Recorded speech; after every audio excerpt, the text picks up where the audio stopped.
Alright guys, welcome to the Tuesday directions video. Review day today for our quiz tomorrow. The quiz will be online, you'll see it go live. For you online kids, you'll be able to take it basically at any point during the day once it's live all the way up till 3 o'clock. So basically find a time to take it, you can use notes on it that you took, and you should be good to go. To help out, I built this flashcard set for you, the Settlements and Colonies quiz. So I just kind of built these quick Quizlet flash decks for you, and you'll be able to go through and kind of study a little bit.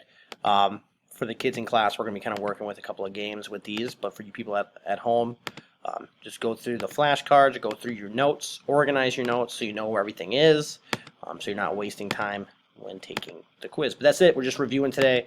Everyone kind of has their own way to review, so I'll kind of leave that up to you, but I did kind of give you some resources here. You could also go back and watch the crash course videos as well. Bunch of different options, bunch of different resources, but kind of find the one that works for you to make sure that you're best prepared for the quiz tomorrow. That's all I got. Email me if you have any questions, and again, continue to try to get those late work assignments in if you still have some out. Talk to you guys later.